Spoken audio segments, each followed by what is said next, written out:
निमित्तानं आपल्या सगळ्यांचं स्वागत करतो। नेहमीच्या दरवर्षीच्या अर्थसंकल्पीय अधिवेशनामध्ये किंवा इतर पण ज्या काही पुरवणी मागण्याचे अधिवेशन असतात त्या प्रथेप्रमाणे कॅबिनेट आणि चहापानाचा कार्यक्रम झाल्यानंतर पत्रकार परिषद मुख्यमंत्री महोदय घेत असतात आणि साहजिकच आता उद्याच्या तारखेला 3 तारखेपासून आमचं अर्थसंकल्पीय अधिवेशन सुरू होत आहे।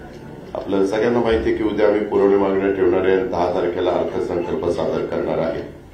परंतु अलीकडच्या काळात अधिवेशनाच्या पूर्वसंध्येला नेहमीच आजपर्यंतची परंपरा होती की राज्याच्या मुख्यमंत्र्यांनी सर्व विरोधी पक्षाच्या सन्माननीय सदस्यांना बोलवायचं, विरोधी पक्ष नेत्याला बोलवायचं आणि निमंत्रित केल्यानंतर साधारण काय बाबा महत्वाचे प्रश्न आहेत, काय चर्चा करत विषयाची चर्चा करायची वगैरे साधक चर्चा होत होती। परंतु अलीकडं एक अलिखित प्रथेप्रमाणे चहापानाला न येण्याचा निर्णय घेतला गेलेला आहे। वास्तविक सरकार नवीन येत असतात, जनतेच्या मनात असेल ते जनता बदल करत असते, काही चांगलं काम केलं तर पुन्हा जनता त्या सरकारला पुन्हा संधी देत असते। असं असलं तरी देखील आम्हाला प्रचंड मोठ्या प्रमाणावर बहुमत मिळालेलं आहे, ही वस्तुस्थिती खरी आहे आणि आमचा सगळ्यांचा प्रयत्न महायुतीचं सरकार चांगलं चालावं, प्रश्न व्यवस्थितपणे त्या ठिकाणी सुटावेत या प्रकारे आमचं सगळ्यांचं कामकाज चाललेलं आहे। राज्यासमोरच्या महत्वाच्या प्रश्नावर चर्चा पण आम्हाला विरोधी पक्ष नेत्यांची आणि सदस्यांच्या बरोबर करायची होती, परंतु त्यांनी भलं मोठं पत्र, यावेळेसचं पत्र तर आजपर्यंत जेवढे काही विरोधी पक्ष नेते होऊन गेले त्याच्यातलं सगळ्यात मोठं पत्र आज आम्हाला त्यांनी मुख्यमंत्री महोदयांना आणि सरकारला दिलेलं आहे। अधिवेशनाच्या पहिल्या दिवशी राज्यपाल महोदय देखील संयुक्त सभागृहाला अभिभाषण सादर करतील आणि मग नंतर पुरवणी मागण्या, अशा प्रकारचं आमचं ते कामकाज होणार आहे। आमची प्रत्येक गोष्टीला उत्तर देण्याची तयारी आहे। आम्ही कुठेही त्याच्यामध्ये आमचं प्रचंड बहुमत आहे, 237-38 आमदारांचं, म्हणजे फक्त साधारण 50च आमदार समोर विरोधी पक्षाकडे आहेत, म्हणून बहुमताच्या जोरावर कामकाज रेटायचं हे अजिबात आम्ही करणार नाही, आमचा तो इरादा पण नाही। आम्ही त्याच्यामुळे अधिवेशन 4 आठवड्याचं ठेवलेलं आहे। उलट पहिल्या आठवड्यामध्ये जागतिक महिला दिन असल्यामुळे 8 तारखेला पण अधिवेशन ठेवून पुण्यश्लोक अहिल्यादेवी होळकरांची 300वी जयंती असल्यामुळं त्याला एक वेगळं महत्व आहे आणि म्हणून ती पण चर्चा आम्ही त्या दिवसभर शनिवारीचा दिवस असताना देखील ठेवलेली आहे। अशा प्रकारे महायुतीचं सरकार, राज्याचे मुख्यमंत्री आणि त्यांची सगळी टीम हे प्रत्येक प्रश्नाला उत्तर देण्याच्या तयारीमध्ये आहे।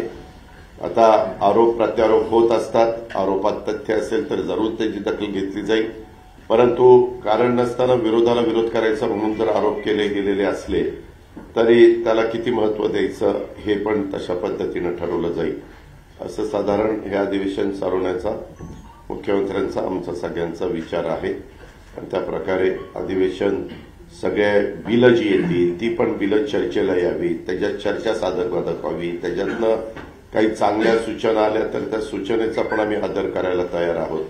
अशा या प्रकारे हे सगळं अधिवेशन पार पाडण्याचा निश्चय हा महायुतीच्या सरकारने केलेला आहे। धन्यवाद।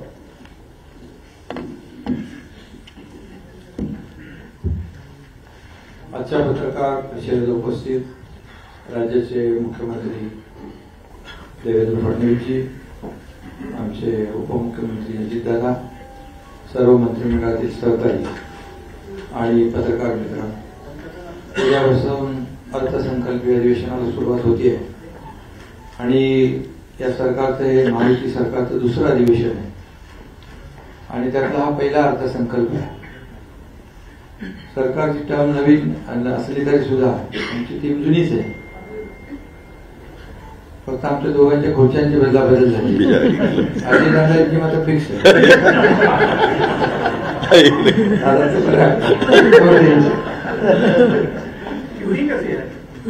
तुम्हाला फिक्स ठेवता आले नाही त्याला मी काय करू?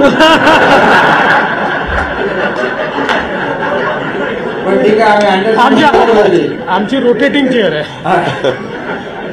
अंडरस्टँडिंग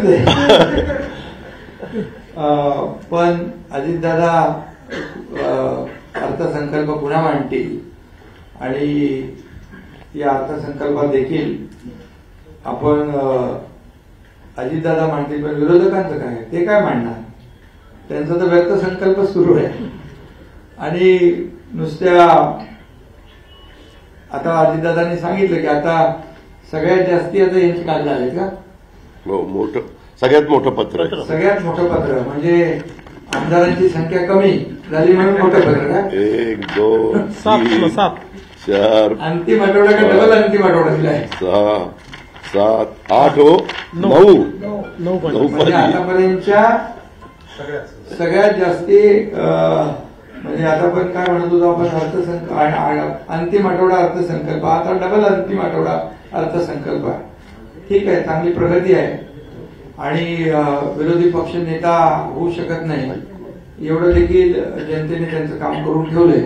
असू द्या, मी काय त्याच्यावर टीका करत नाही. आम्हाला गेल्या 2.5 वर्षामध्ये महायुतीने, आमच्या टीमने चांगलं काम केलं आणि म्हणून महायुतीला दणदणीत विजय मिळाला. 232, आता अजितदादांनी सांगितलं 232 आमदार निवडून आले. 237 हा, धरून बाकी 237 म्हणजे लँडस्लाईड विक्ट्री मॅन्डेट जनतेने दिला आम्हाला. तरी सुद्धा कुठल्याही परिस्थितीमध्ये आम्ही हुरळून जाणारे नाही आणि लँडस्लाईड विक्ट्री मिळाली म्हणून आमच्या डोक्यात हवाई जाणार नाही. आम्ही जमिनीवरचे कार्यकर्ते आहोत आणि म्हणून जास्त विजय मिळाल्यामुळे आता आमची जबाबदारी देखील जास्त वाढलेली आहे. त्यामुळे विरोधी पक्षाने या अधिवेशनामध्ये कामकाजामध्ये भाग घ्यावा, आपल्या महाराष्ट्रातले प्रश्न मांडावे, शेतकऱ्यांचे प्रश्न मांडावे, इतरही काही जे काही मतदारसंघातले प्रश्न मांडावे आणि खऱ्या अर्थाने राज्य सरकार जे काही चांगलं काम करते, चांगले निर्णय घेते, त्याला चांगलं म्हणण्याचा एक मोठेपणा दाखवतील की नाही माहित नाही, पण ठीक आहे, त्यांच्याकडून काय अपेक्षा करणार आपण. पण त्यांना एवढाच आनंद असतो गेल्या अधिवेशनात पण इतरही अधिवेशनामध्ये सभागृहामध्ये कमी आणि पायऱ्यांवर जास्त, आणि तुम्ही ते सगळं दाखवत असता ते बॅनर बिनर घेतलेले.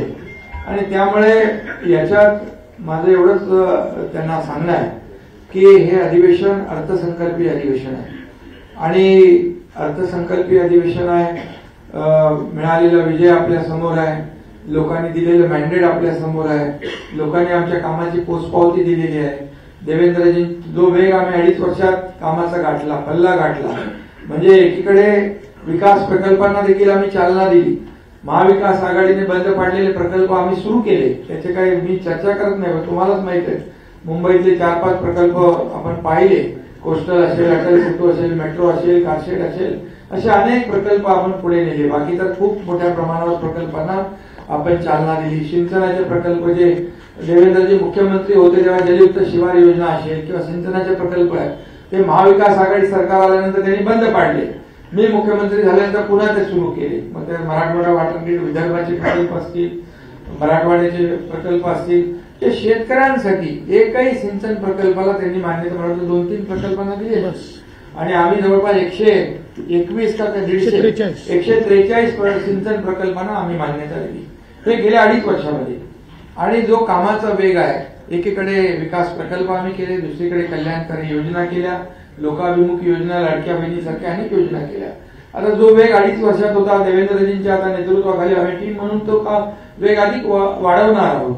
आणि म्हणून सर्वसामान्य लोकांच्या जीवनामध्ये बदल घडवण्याचं काम आमचं सरकार, जे सर्वसामान्यांचं सरकार आम्ही म्हणतो ते आम्ही करून दाखवलं आणि सर्वसामान्यांच्या आयुष्यामध्ये चांगले दिवस आणण्याचा प्रयत्न केला. तर यापुढे देखील या राज्याला पुढे नेणं हाच आमचा अजेंडा आहे आणि त्यामुळे या अजेंड्याप्रमाणे आम्ही जे काही केलंय ते आपल्याला सगळ्यांना माहित आहे. या देखील अर्थसंकल्पामध्ये त्याचं प्रतिबिंब अजितदादा अर्थसंकल्प मांडतील. त्यांना अर्थसंकल्प मांडण्याचा अनुभव गेल्या अनेक वर्षांचा आहे आणि या अर्थसंकल्पात देखील सर्वसामान्य माणसाला आणि राज्याच्या विकासाचं प्रतिबिंब नक्कीच उमटलेलं या ठिकाणी दिसेल आणि राज्याची जी काही वेगवान वाटचाल आहे ते अधिक वेगाने, म्हणजे खऱ्या अर्थाने दुप्पट क्षमतेने आणि चौपट वेगाने या ठिकाणी आम्ही करू. त्याची सुरुवात मुख्यमंत्री महोदयांच्या नेतृत्वाखाली झालेली आहे आणि त्यामुळे यामध्ये आमची जी काही दररोज बातम्या येत असतात त्या बातम्यांकडे काय आम्ही लक्ष देत नाही. म्हणजे बातम्या तुमच्याकडे नाही, जे बातम्या देणारे आहेत त्यांच्याकडे, कारण त्यांनी तर आमच्यावर आरोपच केले. आतापर्यंत 2.5 वर्षामध्ये एकही दिवस असा गेला नाही की आरोपाशिवाय गेला.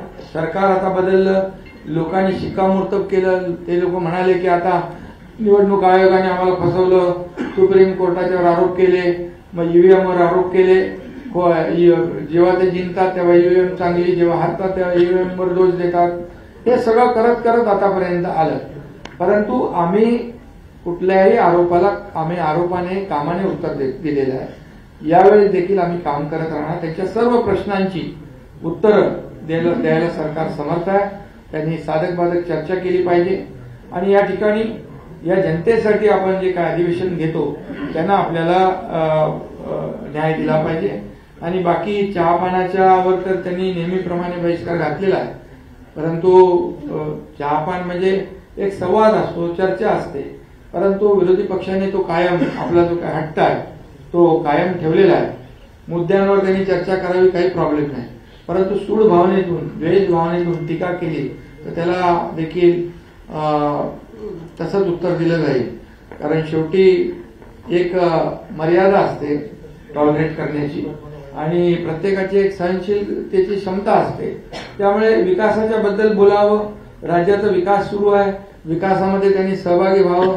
तेच रडगाणं गाण्यापेक्षा आमच्यासोबत विकास गाणं गावं. आम्ही त्यांचं स्वागत करू. कारण शेवटी विरोधी पक्ष आणि सत्ताधारी पक्ष जे आहे ही रथाची 2 चाकं आहेत.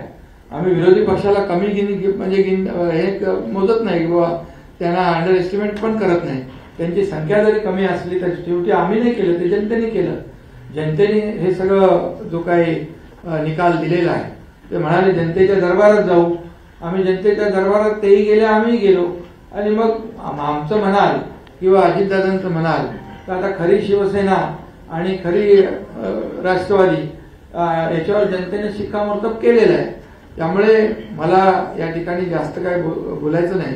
पण मला एवढंच सांगायचं आहे की ज्या काही बातम्या मुद्दामून या ठिकाणी पेरल्या जातात त्या आम्हालाही कळतात आणि ज्याच्याशी कोणाचा संबंध नाही त्याचंही नाव जोडलं जातं. आणि म्हणून तुम्ही पण एक बाजू ऐकून तसंच तुम्ही बातम्या देत असता. त्यामुळे काय, ज्यांच्यावर विश्वास नाही लोकांचा, ज्यांची विश्वासार्हता संपलेली आहे ते खोट्या बातम्या देतात आणि तुम्ही खोट्या बातम्या छापता. त्यामुळे खरं म्हणजे एक लोकशाहीमध्ये एक चौथा म्हणजे तुमचा खरं म्हणजे पत्रकारिता हा चौथा स्तंभ आहे आणि त्याच्यामुळे तुमच्यावरती देखील विश्वासार्हता कमी होऊ नये असं आमचं मत आहे. त्यामुळे आपण देखील बातम्या ब्रेकिंग न्यूज वगैरे हे सगळं आपण करतो, पण तुम्ही ब्रेकिंग न्यूज किती दिले तरी आमच्यामध्ये काय ब्रेक होणार नाही. त्यामुळे तेही होणार नाही. आणि कोल्ड वॉर कुठलं काय, कुठं आहे का काय, उन्हाळ्यामध्ये कुठं कोल्ड वॉर असतं. तिथे सगळं थंडा फुसफुस आहे आणि काही नाही आमच्यामध्ये काही बिलकुल. का आमचा अजेंडा काय, आमचा अजेंडा खुर्ची मिळवणं नाहीये. आमचा अजेंडा काही सत्ता मिळवणं किंवा स्वतःचा स्वार्थ साधणं नाहीये. आमचा अजेंडा ठरलेला आहे की या महाराष्ट्रातल्या जनतेला काय मिळालं पाहिजे. आम्हाला काय मिळालं यापेक्षा महाराष्ट्रातल्या जनतेला काय मिळालं हा मोठा विषय आहे. आणि त्यामुळे महाविकास आघाडी आणि महायुतीमध्ये हा मोठा फरक आहे.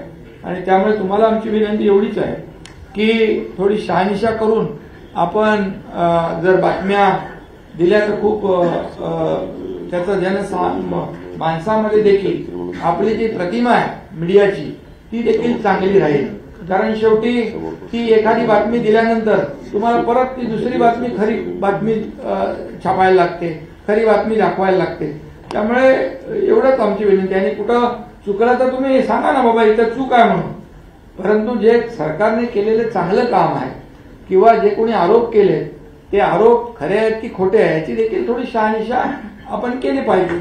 आता आम्ही पण काही आमच्या दोघांवर खोट्या गुन्ह्यामध्ये नावं टाकायचं ते काय एक आपला प्रवीण दरेकरनी ते दिलं होतं ना व्हिडिओ क्लिप, तर त्याची SIT लावलेली आहे आणि त्या चौकशीत बरंच काय बाहेर येत आहे. म्हणजे मोठ्या प्रमाणावर खळबळजनक काही गोष्टी आहेत त्याही येतील. पण आम्ही काही म्हणालो का त्याच्याबद्दल बाबतीमध्ये हे आलंय ते आलंय, येईल ना. त्याचा अहवाल आल्यानंतर आपल्याला कळेल आणि ते खरं असेल आम्ही कुठल्याही खोटं सूड भावनेने कुठलंही काम करणार नाही.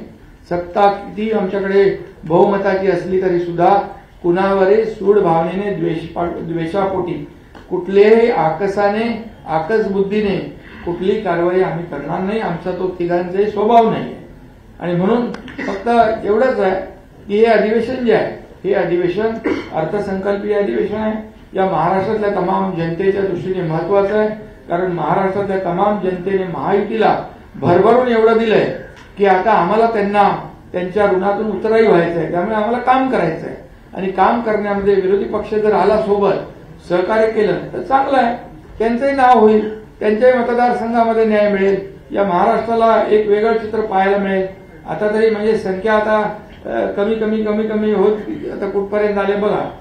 आता तरी आत्मपरीक्षण आणि आत्मचिंतन करावं. बस एवढंच मला सांगायचं होतं. धन्यवाद.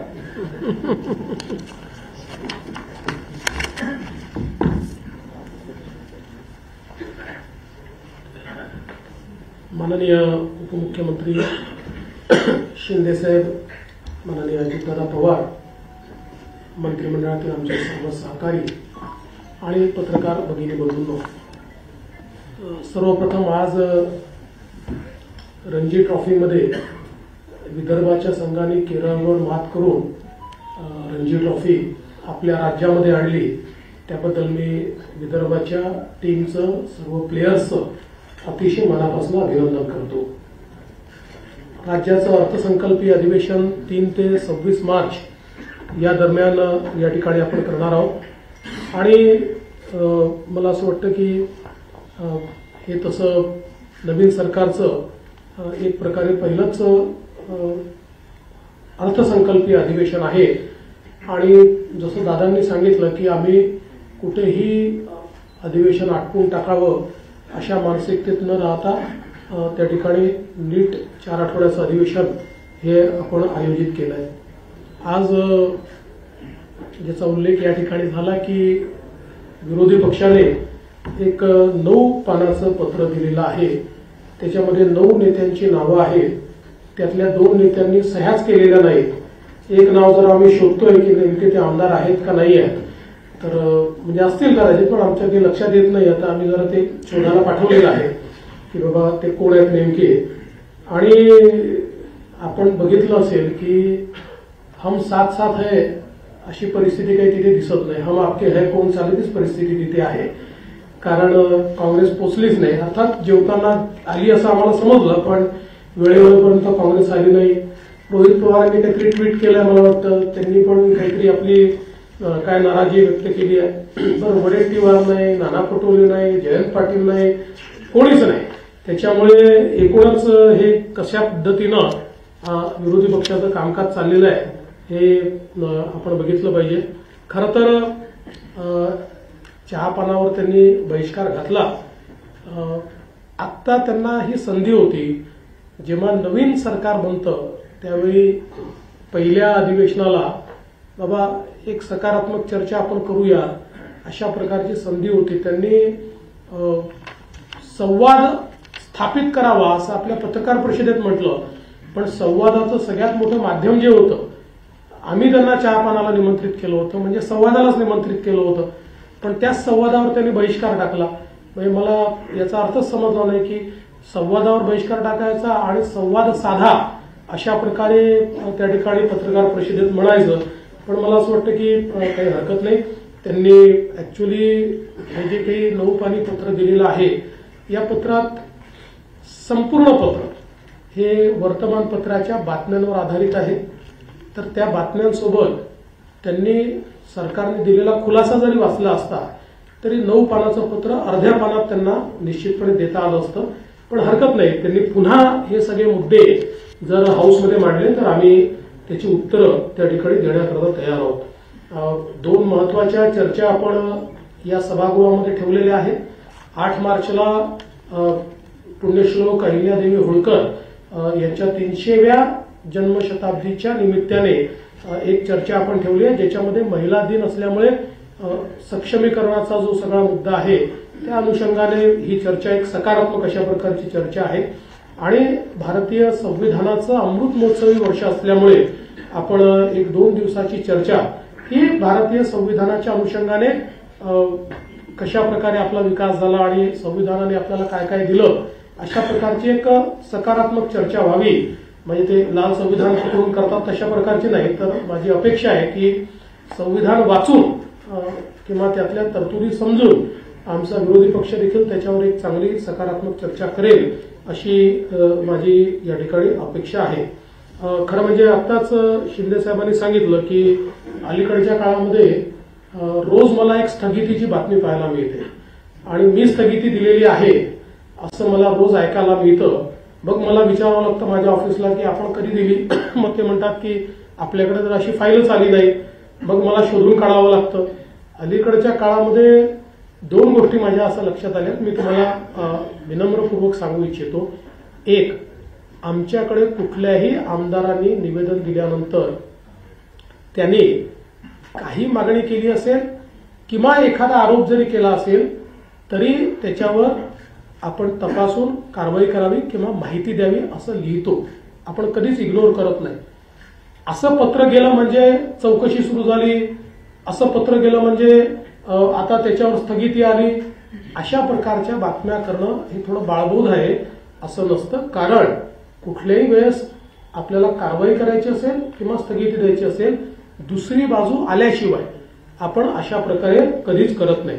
आता कालचा आरोग्य विभागातला जो विषय आहे, हा विषय देखील आपण समजून घेतला पाहिजे की या संदर्भात आरोग्य विभागाच्या संदर्भात जे काही केंद्र सरकारने आपल्याला पैसे दिले होते त्या पैशामध्ये आपण जी काही कामं सुचवली त्या कामांमध्ये आपण 9% पैसा हा कॅपिटल एक्सपेंडिचरवर खर्च केला होता आणि केंद्राचं म्हणणं होतं तो 5% केला पाहिजे. म्हणून केंद्राने आपल्याला कळवलं की तुम्ही प्रायोरिटाईज करून 9%च्या ऐवजी 5% करा. त्यानुसार संबंधित खात्याच्या मंत्र्यांनी आणि सचिवांनी ही माहिती मागवली की आता कुठली कुठली कामं घेतली त्यातली काय प्रायोरिटी ठरवायची. त्यामुळे ही फाईल कधी माझ्याकडे आली नाही, मी त्याच्यावर कधी बघितलंही नाही आणि मी त्याच्यावर कुठली स्थगिती दिली नाही.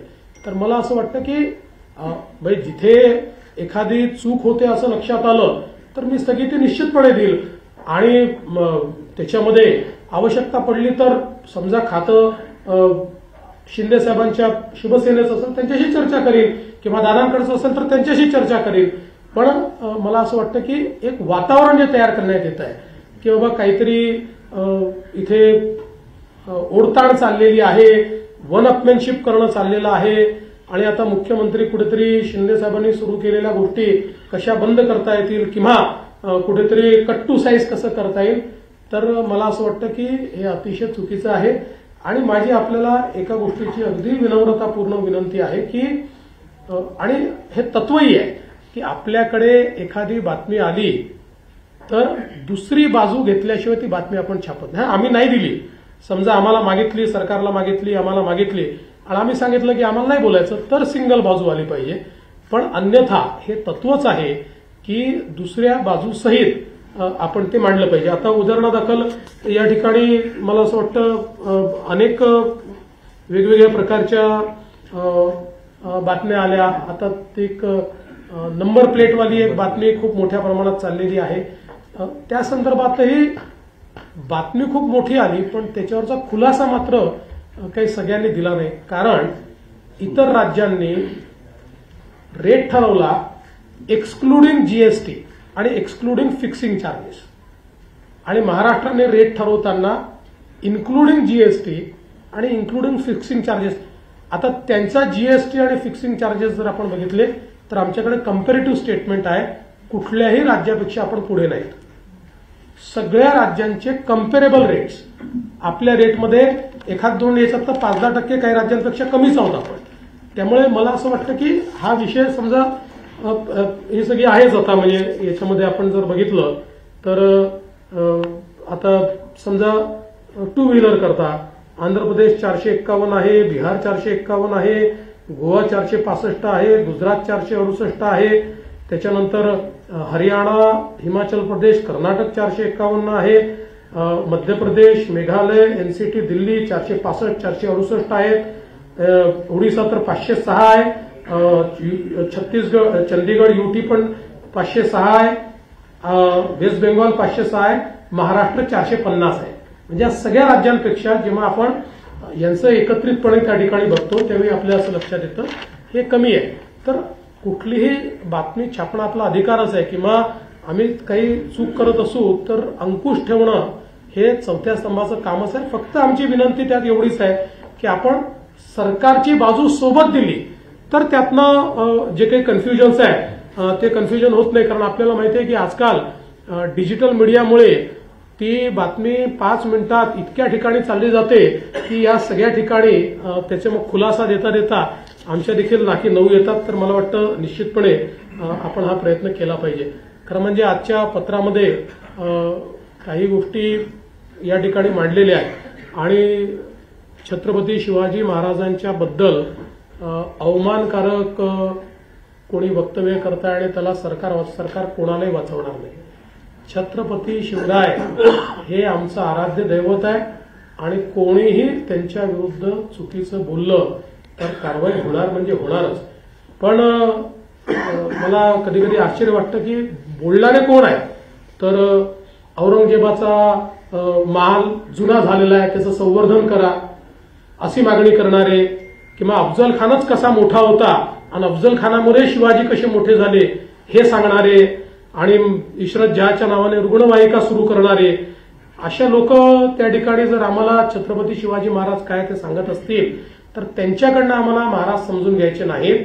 आम्हाला महाराज पुरेपूर माहिती आहे आणि महाराजांनी जो मार्ग दाखवलेला आहे त्या मार्गानेच काम करणारे आम्ही आहोत.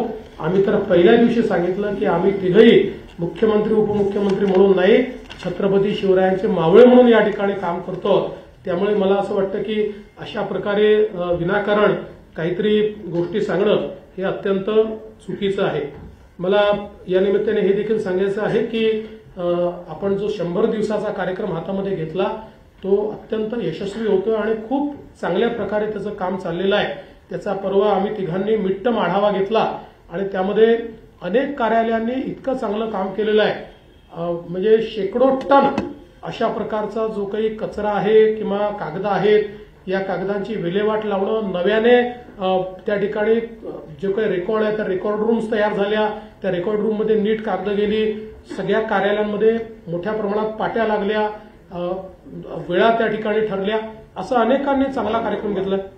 वाहनं जुनी वाहनं निर्लेखित केली, ती सगळी जी काही घाण पडली होती ती सगळी वाहनं निर्लेखित करण्याचं काम केलं आणि अतिशय चांगलं काम केलं. आणि त्या दिवशी जवळपास आम्ही व्हीसीवर 7,000 ऑफिसेस घेतले होते. म्हणजे आपण जर विचार केला तिथे प्रत्येक ऑफिसमध्ये 2-3 लोकांचा विचार केला तर एक 20-21 हजार लोक हे या ठिकाणी व्हीसीच्या माध्यमातून आमच्याशी जुडले होते. आणि आता यांचं पूर्ण इव्हॅल्युएशन पुन्हा नव्याने आम्ही करणार आहोत आणि थर्ड पार्टी करणार आहोत. जी केंद्र सरकारची एक क्वालिटी काउन्सिल ऑफ इंडिया ही जी संस्था आहे त्या संस्थेला आम्ही आता याचं इव्हॅल्युएशन दिलेलं आहे. म्हणजे जेव्हा 100 दिवस पूर्ण होतील ते 100 दिवस समजा 14 एप्रिलला आपण ते पकडलेले आहेत पूर्ण होतील असं कार्यक्रम सुरू झाल्यापासून. त्यानंतर 15 दिवस तालुका स्तरापासून राज्य स्तरापर्यंत कशा प्रकारे कुठल्या ऑफिसनी काय काम केलेलं आहे, 100 दिवसाचं टार्गेट हे कोणी कोणी अचीव्ह केलंय किंवा कशा प्रकारचं काम केलंय याचं क्वालिटी काउन्सिल ऑफ इंडिया पूर्ण त्याचं एक प्रकारे इव्हॅल्युएशन करेल आणि त्यातनं मग कोणी उत्तम काम केलेलं आहे. आणि आम्ही असंही ठरवलेलं आहे की एक बेंचमार्क मार्क्स आम्ही ठरवणार आहोत. त्या बेंचमार्क मार्क्सच्या खाली जे असतील ते मात्र निगेटिव्ह इंडेक्समध्ये आम्ही घेणार आहोत की हे नॉन परफॉर्मिंग ऍसेट्स आहेत. अशा प्रकारे आम्ही त्यांचं नामाभिमान त्या ठिकाणी करणार आहोत. त्यामुळे मला असं वाटतं की एक अतिशय चांगलं हा जो विषय आहे हा आपण निश्चितपणे केलेला आहे. या अधिवेशनामध्ये एकूण जी काही संयुक्त समितीकडे प्रलंबित विधेयक आहेत तर एकच विधेयक संयुक्त समितीकडे प्रलंबित आहे. विधानसभेत एक विधेयक प्रलंबित आहे आणि नवीन आतापर्यंत 5 विधेयकं ही आपण त्या ठिकाणी प्रस्तावित केलेली आहेत. ज्याच्यामध्ये महाराष्ट्र जमीन महसूल संहिता आहे, महाराष्ट्र हॉटेल उपहारगृहे असे एक त्या ठिकाणी आहे, महाराष्ट्र विनियोजन विधेयक आहे, पुरवणी विनियोजन विधेयक आहे आणि महाराष्ट्र महामार्ग सुधारणा विधेयक आहे. अर्थात दरम्यानच्या काळात अजून काही विधेयकं ही त्या ठिकाणी येतील. सगळ्या विधेयकांवर योग्य अशा प्रकारची चर्चा करण्याची आमची तयारी आहे आणि सभागृहामध्ये जास्तीत जास्त चर्चा झाली पाहिजे अशा प्रकारचा आमचा प्रयत्न असेल आणि त्यासोबत आम्ही माननीय अध्यक्षांनाही विनंती करणार आहोत आणि प्रतोदांनाही विनंती करणार आहोत की जे नवीन सदस्य निवडून आलेले आहेत त्यांना देखील संधी जास्तीत जास्त मिळाली पाहिजे जेणेकरून त्यांच्या मतदारसंघातल्या गोष्टी त्यांना मांडता आल्या पाहिजे. एक गोष्ट अजून या ठिकाणी सांगतो की सोयाबीनच्या खरेदीच्या संदर्भात 10%च खरेदी झाली अशा प्रकारचं एक पत्रामध्ये लिहिलेलं आहे. खरं म्हणजे एक्झॅक्ट आकडा तर जयकुमारजी सांगतील मला, पण गेल्या 15 वर्षाच्या इतिहासातील सर्वाधिक खरेदी जी होती त्याच्यात 10 पट जास्त खरेदी झाली. त्यामुळे आजपर्यंत आता अक्षरशः गोडाऊनमध्ये जागा उरलेली नाही. तूर खरेदी करण्याकरता नव्याने खासगी गोडाऊन आम्हाला भाड्याने घ्यावे लागले. इतक्या मोठ्या प्रमाणात ही खरेदी आपण केलेली आहे. त्यामुळे मला असं वाटतं की त्याचे आकडे हे आम्ही विधानसभेत देखील या ठिकाणी सांगू. या अधिवेशनामध्ये राज्याचं बजेट अजितदादा मांडणार आहेत. अतिशय चांगलं, अतिशय बॅलन्स बजेट हे या ठिकाणी आम्ही मांडू. जरीही वेगवेगळ्या योजनांचा स्ट्रेस हा आमच्या बजेटवर असला तरी आर्थिक शिस्त पाळण्याचा प्रयत्न हा आम्ही त्यातही केलेला आहे. आपली साधन संपत्ती कशी वाढवता येईल, कुठल्याही परिस्थितीमध्ये कॅपिटल एक्सपेंडिचरवर त्याचा परिणाम होणार नाही, कॅपिटल एक्सपेंडिचर करता काय वेगवेगळ्या पद्धती असू शकतील, अशा सगळ्या गोष्टींचा विचार करून एक बॅलन्स बजेट देण्याचा प्रयत्न या ठिकाणी आम्ही करतो आहोत. आणि आमच्या फ्लॅगशिप स्कीम्स कुठल्याच आम्ही त्या ठिकाणी लाडकी बहीण बंद होणार वगैरे असं काही नाही. त्याच्यामध्ये जसं आम्ही सांगितलं की नियमाच्या बाहेर जे आहेत त्यांनाच फक्त आम्ही त्या ठिकाणी एक प्रकारे, कारण आमच्या विरोधकांनी त्यातही लिहिलं 10 लाख कमी झाले वगैरे, तर त्याच्यामध्ये आपल्यावर सीएजीने टाकलेले बंधन आहे की एखादी स्कीम सुरू केल्यानंतर स्कीममध्ये बसणाऱ्यांनाच पैसे हे राज्य सरकारला देता येतात आणि स्कीमच्या बाहेरच्या लोकांना देता येत नाही. त्यामुळे तेवढ्यापुरतं आम्ही त्या संदर्भातली कारवाई केली आहे. बाकी देशामध्ये असं माझं मत आहे की अशा प्रकारच्या स्कीममध्ये सगळ्यात जास्त लोकांना एक प्रकारे शासकीय मदत देणारं राज्य हे महाराष्ट्र ठरणार आहे. त्यामुळे त्यात कुठेही कपात वगैरे ही महाराष्ट्रात केली जाणार नाही हा विश्वास मी देतो. आणि सत्तारूढ पक्ष, जसं शिंदे साहेबांनी सांगितलं, विरोधकांची संख्या कमी असली तरी आम्ही विरोधकांना कमी लेखणार नाही. विरोधकांना भरपूर चर्चेची संधी देऊ आणि त्यांनी उपस्थित केलेल्या प्रश्नांना योग्य प्रकारे सकारात्मक उत्तर देण्याचा प्रयत्न हा राज्य सरकारच्या वतीनं केला जाईल. मी पुन्हा एकदा आपल्या सर्वांचे मनापासून आभार मानतो.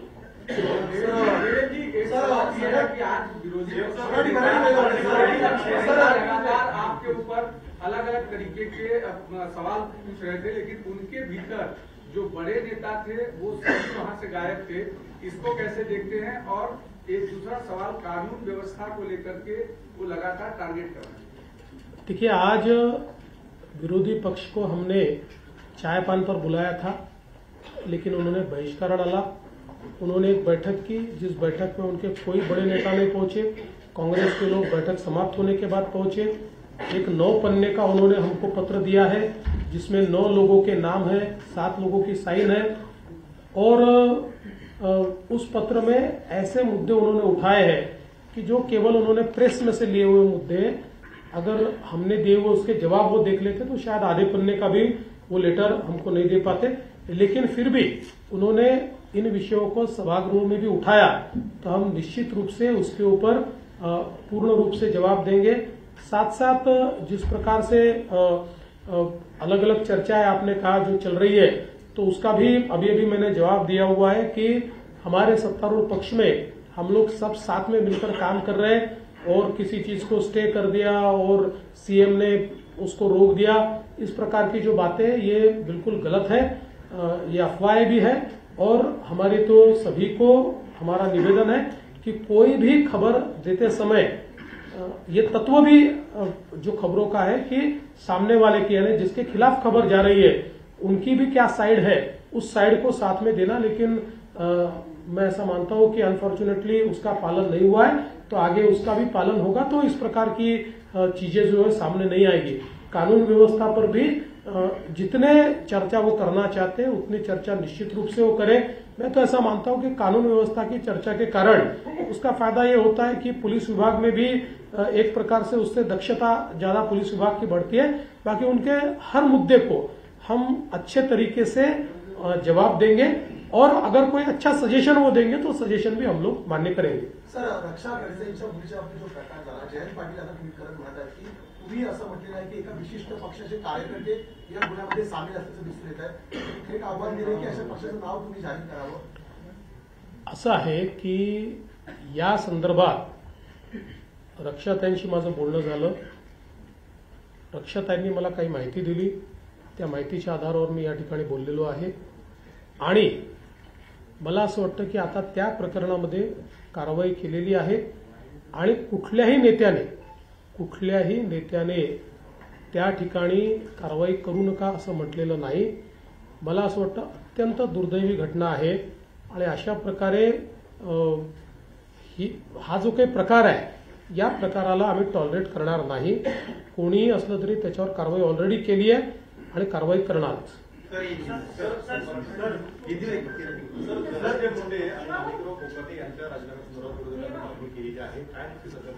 असं आहे की पहिली गोष्ट तर धनंजय मुंडेंच्या संदर्भात यापूर्वीच सरकारने आपली भूमिका स्पष्ट केलेली आहे आणि माणिकराव कोकाटेंच्या संदर्भात आपल्याला माहिती आहे की क्लोज फॉर ऑर्डर आहे। क्लोज फॉर ऑर्डर असल्यामुळे त्याच्यावर कुठली भूमिका आज आम्हाला मांडता येत नाही। जो काही न्यायालय निर्णय देईल तो निर्णय आमच्यावर बंधनकारक असणार आहे। त्यामुळे त्यांनी न्यायालयाने निर्णय दिल्यानंतरच आपल्याला याची कल्पना असेल की त्यांची जी काही शिक्षा आहे ती सस्पेंड झाली। आता जो काही तो जो निर्णय असतो त्याला स्थगिती ही जर त्या ठिकाणी न्यायालयाने दिली तर त्यांच्यावर कुठलीच कारवाई करण्याची आवश्यकता नाही। ती स्थगिती जर न्यायालयाने दिली नाही किंवा उच्च न्यायालयाने दिली नाही तरच हा प्रश्न त्या ठिकाणी निर्माण होतो। त्यामुळे न्यायालयाच्या अखत्यारीत आता आहे, क्लोज फॉर ऑर्डर आहे।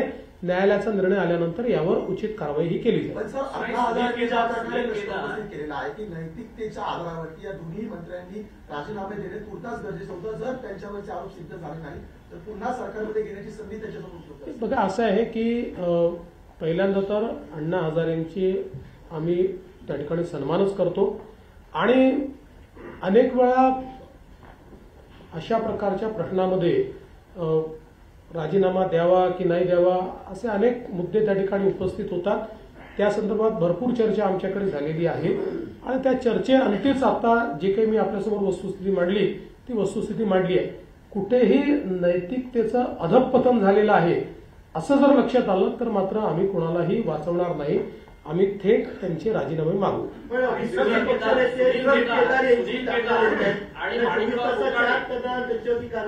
याचं कारण असं आहे की सुनील केदारांच्या संदर्भात कोर्टाने त्यांचं जी शिक्षा आहे त्याला जी म्हणजे त्याचा जो निर्णय आहे त्याला त्याला स्थगिती द्यायला नकार दिला। तो नकार दिल्यामुळे तशा प्रकारची कारवाई करणं गरजेचंच होतं। ती काही एका दिवसात झालेली केस नाही, जवळपास महिनाभर ती केस चालली आणि त्याच्यानंतर तो निर्णय झालेला आहे।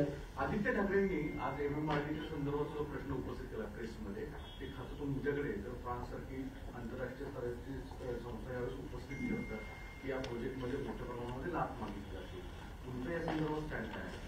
पहिली गोष्ट तर त्यांचं पत्र जर आपण बघितलं तर त्या पत्रामध्ये कुठेही त्यांनी आम्हाला लाच मागितली जाते आहे असं म्हटलेलं नाही। हा, पण त्यांनी काही मुद्दे निश्चितपणे उपस्थित केलेले आहेत। त्या मुद्द्यांच्या संदर्भात आपले माननीय उपमुख्यमंत्री जे खात्याचे मंत्री देखील आहेत यांनी एक चौकशी त्या ठिकाणी करण्याचा निर्णय घेतलेला आहे। असीम गुप्ता जे ऍडिशनल चीफ सेक्रेटरी आहेत त्यांना या संदर्भात सुनावणी घ्यायला सांगितलेलं आहे। दोन्ही बाजूंची सुनावणी ऐकून मग त्यांचा रिपोर्ट ते आमच्याकडे सादर करतील आणि त्याच्यावर आम्ही निर्णय करू। साधारणपणे खात्याशी जी आम्ही चर्चा केली किंवा MMRDAशी चर्चा केली तर MMRDAचं म्हणणं असं आहे की इतके दिवस हे सगळं चाललेलं आहे, समजा असं ते म्हणतात, तर त्यांनी कधीच आम्हाला पत्र का दिलं नाही किंवा त्यांनी कधीच याच्यावर ऑब्जेक्शन का उपस्थित केलं नाही। तर आणि MMRDAचं म्हणणं असं आहे की काही कामांमध्ये ते लॅगिंग होते आणि त्यावर आम्ही ज्यावेळेस आक्षेप घेतला त्यावेळेस अशा प्रकारचं पत्र आलेलं आहे. दोघांच्या आपल्या बाजू असतील त्या बाजू ऐकून त्याच्यावर आम्ही निर्णय करणार आहोत. एक गोष्ट आम्ही तिघेही तुम्हाला स्पष्टपणे सांगतो की पारदर्शितेशी कुठेही कॉम्प्रोमाइज आम्ही करणार नाही, पण दोन्ही बाजू जर समजून घेतल्या नाहीत तर मला असं वाटतं की ते काही योग्य होणार नाही आणि म्हणून अशा प्रकारचे निर्देश दिलेले आहेत. ऍडिशनल चीफ सेक्रेटरी त्यावर उचित निर्णय करतील. सर अर्थसंकल्प बजेट आहे हो, त्यांनी आता 27 फेब्रुवारीला देखील तुम्ही सांगा 27 फेब्रुवारीला त्यांनी आणखी एक पत्र दिले, प्रेस रिलीज केली आहे की त्यामध्ये त्यांच्या पत्रात किंवा त्यांच्या जे काही त्यांनी पत्रव्यवहार केला त्या भ्रष्टाचार किंवा आर्थिक देवाणघेवाणीचा कोणताही उल्लेख नाही. त्यामुळे तुम्ही तर ते छापून झाले, म्हणजे तुम्ही तुमची बातमी देखील त्यांनी खोटी ठरवली. त्यामुळे तुम्ही जर अगोदरच त्यांना पडताळून घेतलं असतं ते झालं नसतं. त्यामुळे त्यांचं हे पत्र आहे आणि शेवटी बघा ही फ्रान्स कंपनी आहे, त्याचा आम्ही शेवटी आदर करणार. परदेशी कंपनी आहे, परदेशी गुंतवणूक आली पाहिजे त्यासाठी सगळ्या गोष्टी.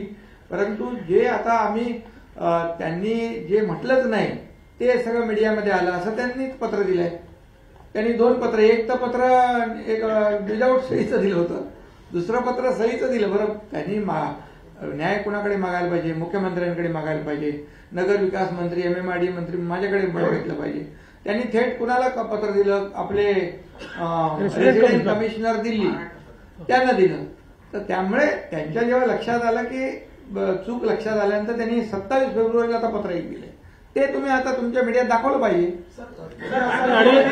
आणि एक गोष्ट मी या ठिकाणी सांगू इच्छितो की जसं शिंदे साहेबांनी सांगितलं अशा प्रकारच्या ज्या परदेशी कंपन्या आहेत त्यांना योग्य वागणूक मिळाली पाहिजे हा आमचा आग्रहच आहे.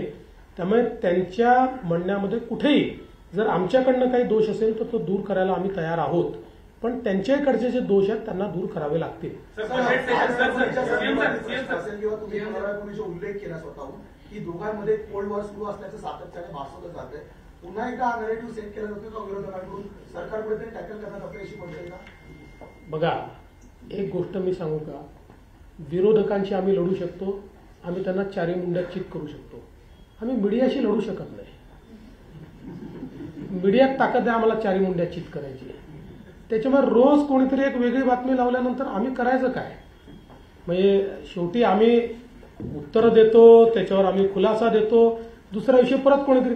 म्हणजे मला तर कधी कधी आश्चर्य वाटतं की विभागीय आयुक्तांनी एखादी गोष्ट स्टे केल्यानंतरही फडणवीसांचा शिंदेंना दणका. न फडणवीसांना माहिती, न शिंदेंना माहिती, न त्यांच्या लेवलला, न यांच्या लेवलला. जरा थोडं मला वाटतं की म्हणजे तुम्ही विरोधकांची भूमिका पार पाडू नका.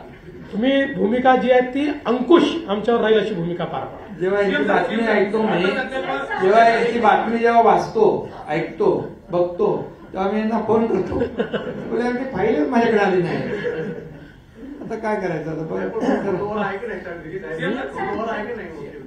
वॉर एकदम कोल्ड आहे, देर इज नो वॉर. आणि तुम्ही एक लक्षात ठेवा, ज्यांनी एकनाथरावांना मला इतके वर्ष बघितलेलं आहे त्यांना हे लक्षात आलं पाहिजे की आम्ही आतल्यात काय करतो. लक्षात ठेवा. आधी लोकप्रिय घोषणा झाल्या, त्याच्यानंतर आता बहुमतात सत्तेत आला. अनेक कॉन्ट्रॅक्टर्सची बरीच बिलं थकली, त्या वारंवार बातमी येतात. आता हे बजेट आहे, पूर्ण ताकद आहे या सगळ्या लोकप्रिय घोषणा सगळ्या राहून देखील पूर्ण वर्षभर शिस्त लागणं, अर्थसंकल्प खास करून. निश्चितपणे आता जी काही थकलेली बिलं आहेत ती देण्याच्या संदर्भातला एक कार्यक्रम हा वित्तमंत्र्यांनी म्हणजे उपमुख्यमंत्री अजितदादांनी हातामध्ये घेतलेला आहे. त्याची सुरुवात देखील झालेली आहे. म्हणजे PWD विभाग असेल, वॉटर सप्लाय विभाग असेल, सगळ्यांचे बिलांचे 10% पैसे ऑलरेडी रिलीज केलेले आहेत. आणि 8 मार्चच्या बजेटनंतर उरलेले पैसे, कारण 10 मार्चच्या, कारण आपल्याला वर्षाच्या शेवटी या वर्षीचे बिलं भागवायला पुरवणी मागण्या मागाव्या लागतात. आपला नियम आहे, त्यानुसार त्या पुरवणी मागण्या जशा पूर्ण होतील तसं उरलेली बिलं देखील या ठिकाणी दिली जातात. अरे मी वाचतच नाही यार, तू काय तुम्ही समजतच नाही, तुम्ही कशावर प्रतिक्रिया विचारता? पण वाचत नाही, पण त्याच्यामध्ये असं आहे की अमित शहा साहेबांना मी भेटलो पहाटे. आता अमित भाई आमचे NDAचे नेते, महायुतीचे नेते, ते लपून छपून भेटायचं कारण काय? त्यांच्यासारखं आम्ही लपून छपून काम करत नाही. आम्ही दिवसा डवळ्या काम करतो आणि त्यामुळे त्यांना आम्ही ती भेट 4 वाजताची पहाटेची भेट आता झालीच नाही. त्या भेटीचं वर्णन काय केलंय? संभाषण दिलंय आणि मी काय बोललो त्यांनी काय उत्तर दिलं? मी तिथं साक्षीला होतो. 5व्या मजल्यावर त्यांची माझी रूम होती. मी आल्यावर एकनाथराव शिंदे साहेब आहेत म्हणून आम्ही दोघं बोलत बसलो होतो. मात्र एकनाथरावांनी मला भेटायला यायचं कटसी म्हणून त्यांना निरोप दिला होता आणि त्यावेळेस 10 वाजले होते, बरोबर? सकाळचे 10 आणि तिथं ते गेले, ते भेटले, बुके दिला आणि लगेच आम्ही सगळे खाली त्या कॉन्फरन्सला 4 राज्यांच्या घेऊ. ही वस्तुस्थिती आहे. आणि त्यावेळेस मी पण होतो. नाही, आता काही लोकांना दिव्य दृष्टी झालेली आहे. महाभारतातील संभाषण दिव्य दृष्टी. तिकडे संजय आणि धृतराष्ट्र होते. पूर्वी ते काळा पहाड वगैरे असे ते जे हे याचे ना काय आपले पुस्तकं, तशी आता परिस्थिती झाली आहे रोज. पण मी एक सांगतो, सलीम जावेदची आता यांची कॉम्पिटिशन चाललेली 100%. एवढ्या स्टोऱ्या मॅन्युफॅक्चर जे करतात ते नाही. त्याच्यामध्ये काय माहिती, सवाल जबाब दिलाय. आता मला नंतर सांगितलं कोणी सवाल, म्हणजे मी हा म्हणजे आता त्या पराभवामुळे त्यांचा केमिकल लोचा झालाय, दुसरं काय झालेलं नाही ना. आणि संजयनी धृतराष्ट्र आणि कौरवांची वाट लावली ते तुम्हाला माहित आहे. आणि आता इथं असलेले दूरदृष्टीवाले कुणाची वाट लावतात तेही माहित आहे. हलक्यात घेऊ नका ही इशारा कोणाच्याकडे होता? काय मला हलक्यात घेऊ नका. अरे बाबा, मी त्याच्यावर खुलासा केला. अजितदादा होते तिकडे. एक मिनिट मी तुम्हाला सांगतो. नाही तुम्ही बघा, असं आहे, आम्ही तर हलक्यात घेतच नाही की नाही. त्यांना घेण्याचा प्रयत्न कोण करतात? त्यांना येतो डायलॉग. मी तर त्यांना सगळ्या जाहीरपणे सांगतो ना. मी काय थोडं लपून नाही. मी हलक्यात घेऊ नका. ज्यांनी हलक्यात घेतलं त्यांचं टांगापलटी करून आलोय. काल म्हणाला की माझ्या बदनामीची मोहीम चालू आहे. ती कुणाकडून चालू आहे? नक्की विरोधकांकडून चालू आहे असं तुम्हाला वाटतं? मीडियाकडून चालू आहे की सत्ताधाऱ्यांचे कोणी सामील आहेत? अरे बाबा, आताच मी तुम्हाला सांगितलं ना.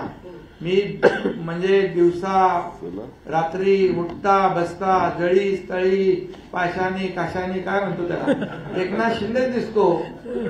आणि कुणाकडून म्हणजे आता काय रोकटोक मध्ये काय आलंय?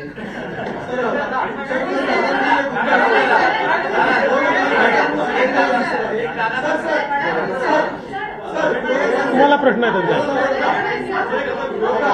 एक मिनिट दादाला प्रश्न. कुठे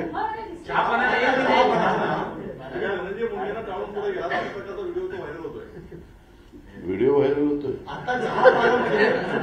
अरे आमच्यासोबत चहा प्यायला होते ना, गप्पा मारत होते दोघं, ते नाही दाखवलं तुम्ही. आता ते माझ्याबरोबरच होते आणि आता मुख्यमंत्री महोदय पु ल देशपांडे सभागृहाच्या उद्घाटनाला निघालेले आहेत आणि त्यावेळेस धनंजय मुंडे माझ्याबरोबर आहेत. वाटल्यास आपण बरोबर चला.